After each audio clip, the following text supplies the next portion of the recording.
I used to follow a 6-day-a-week training routine, and at the time it was fine. I had nothing else to do. But now I've got a lot of things on, and I don't have enough time to follow the 6-day-a-week routine, so I picked up a 3-day-per-week routine. And in today's video, I want to go through that routine and show you guys exactly how it works, so you guys can copy it for yourselves. Now, I have this whole document, and you guys can get this in the link in the description. But this is basically your way of building muscle and transforming your physique in 3 hours per week. I'm going to just take the position I was in when I started. I was skinny, fat, and I had no muscle, okay? So I can choose either path A or path C. Most of you, I'm assuming, have a bit of belly fat, but you clicked on this video because you want to build muscle. And so for that reason, I'm going to choose this path, path A, build muscle and lose fat, which is what most people want to do, right? So choose this if you're a beginner, you're skinny fat, as I said, you have visible belly fat to lose, and yeah, if you're basically overweight. No matter what path we choose, the training routine is going to be the same, so it doesn't really matter. That just gives you an idea of how to use this document if you do want to get it in the description below. The first thing I want to talk about is nutrition, because this is important, okay? So you can build muscle, yes, but you need the correct nutrition. And so we're going to be looking at the nutrition for your path. Our main focus is not losing fat aggressively. And yeah, so as you can see here, we'll stay roughly the same weight, or we'll lose very, very slowly. So setting our macros, this is the first really important thing. In terms of protein, and this is, as it says here, non-negotiable, okay? So for path A, recomposition, we want to aim for between 2.2 to 2.4 grams per kilogram of body weight. So let's say you're 90 kg, which some of you may be more or less, the same thing applies. Let's take the middle of this range, 2.3, and let's multiply 90 by 2.3, and we get 207 grams of protein. Now to calculate the calories, each gram of protein has 4 calories in it, so 207 times 4, and we get the amount of calories in the protein. Now in terms of fats, we want to aim for between 0.8 and 1.2 grams per kg. So again, we'll take the middle of that range, and we'll multiply our weight by 1 to get 90, and therefore if we multiply that by 9, which is the amount of calories per gram of fat, 810 calories. So as you can see, we have much less fat, but roughly the same amount of calories, which just shows you that we need to keep this in moderation. But yeah, 810 calories. Now we're going to fill the rest with carbs. So let's say our remaining is 1,422 calories. There is 4 calories per gram, so we divide it by 4 to get 355 grams of carbs that we need to consume.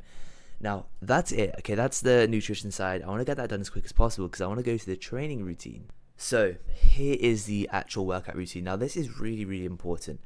The first thing is, each session we're going to start out with a warm-up. Pretty basic stuff. Now we're going to be focusing on compound lifts, something which I recommend everyone to do. 2 compound exercises and 2 isolation exercises, which means that we'll be spending roughly an hour per session. Now for these, heavier, more intense compound lifts, between 2 to 3 minutes resting period is pretty good. And then for isolation lifts, we want to look really anywhere between 60 and 90 seconds. And another thing which is really important is progressive overload. So track every single workout. And by tracking, you want to track sets, reps, and weight. Day 1 is going to be a push day.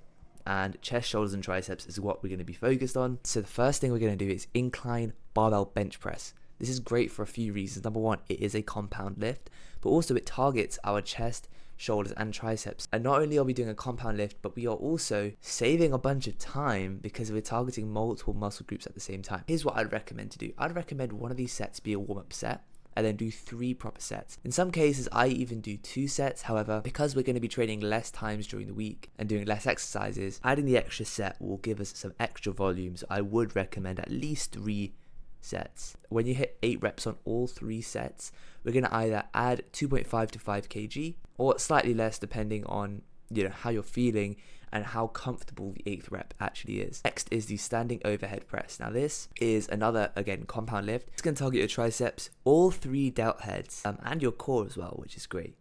Again, for this, 4 sets of 6 to 8 reps. Now for this, again, one of those sets will be a warm-up set, and then 3 of these sets will be your top weight between 6 to 8 reps. And again, because this is a compound lift, we want to be resting for at least 3 minutes.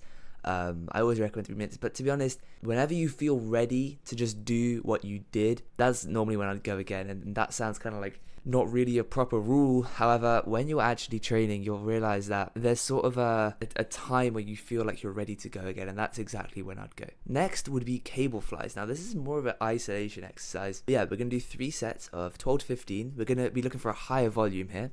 Rest is going to be 90 seconds, slightly less than if we were to do a compound lift. But again, just go up until a point where you feel ready to go again. If that's 2 minutes, 3 minutes, whatever it may be, that's fine, okay? Now we have a shoulder isolation exercise, and the best one I'd recommend is a dumbbell lateral raise. Now you can use the machine, and actually I now do use the machine, but dumbbell lateral raises are a great way to go about this.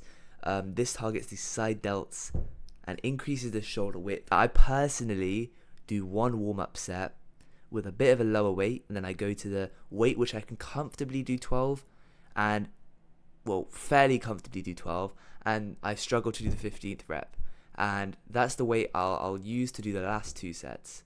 And yeah, side note, you want to be going to failure with all of these exercises, because if you don't, then there's going to be no signal to grow at all. So you definitely want to be going to failure. So just ensure that you're at a weight where when you get to this, this 12 to 15 range, you cannot do more, okay? That's the idea. When we get to 12, 13, 14, 15, whatever it may be, you shouldn't be able to do 16 or 17. Like, you physically should not be able to do that, okay?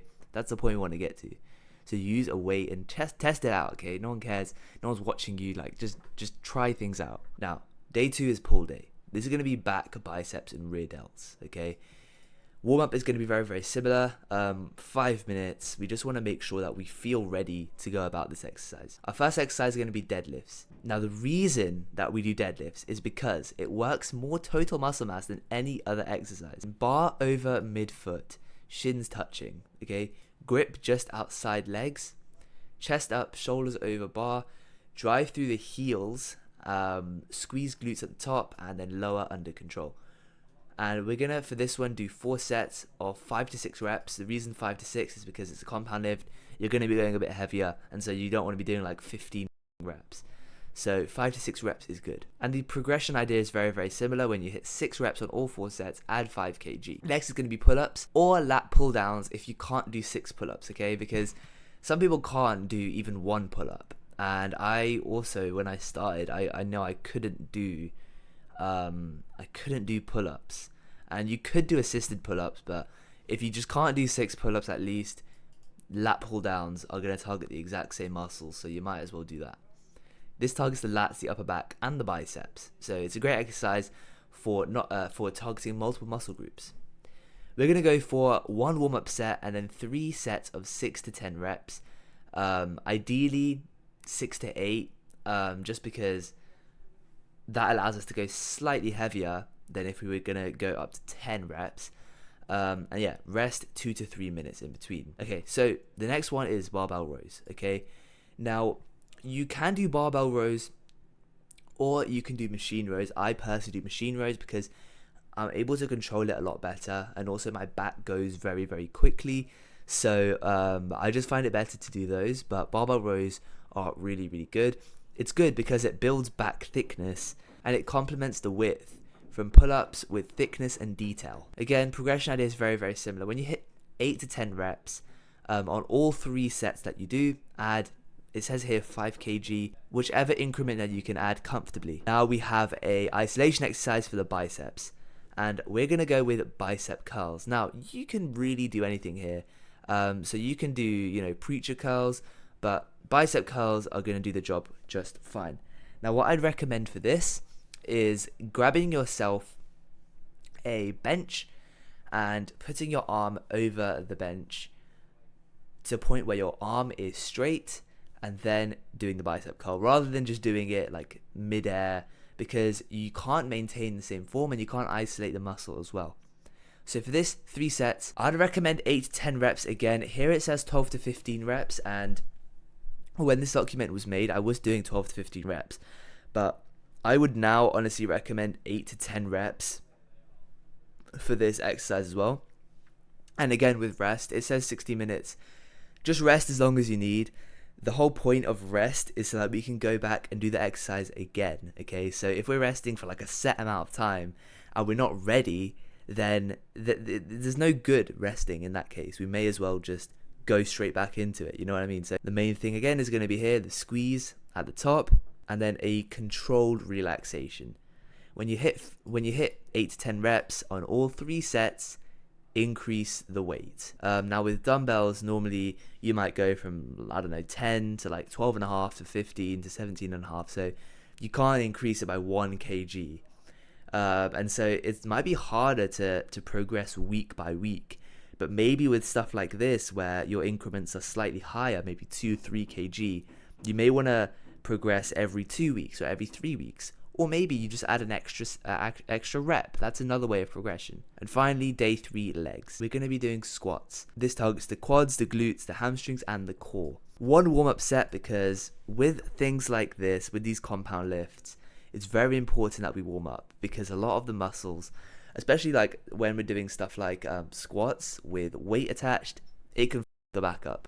So we want to be very, very careful. We want to warm ourselves up properly. That's why the warm-up is very important. That's also why we want to warm up with each exercise that we do.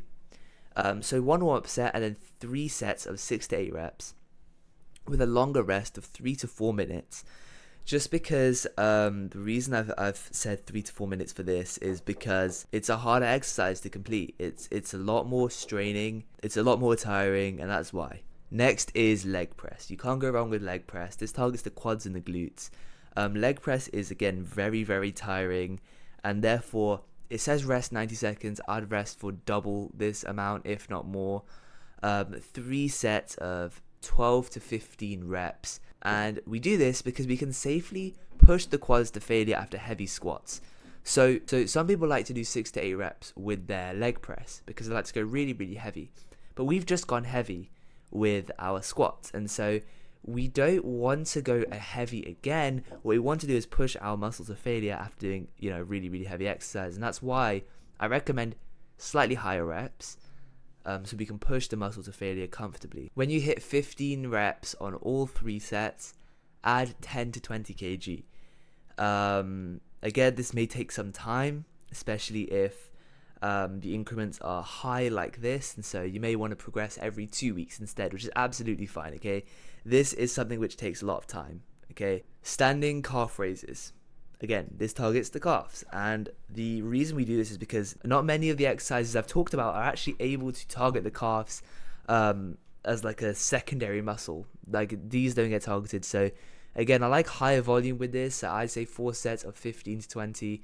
Also because we don't train it with any other exercise, so it's really, really important that when we do target it, we basically maximize it.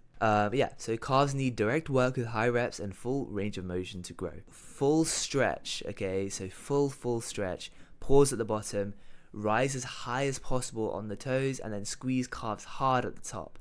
Now, you may have a machine in your gym that does this as well, and those are really, really good. So you can use those machines. If you're not using a machine and you're just standing and doing this, you want to use the same belt that you use for those pull-ups. And you'd want to increase the weight like that. But yeah, that's pretty much the entire process explained. So yeah,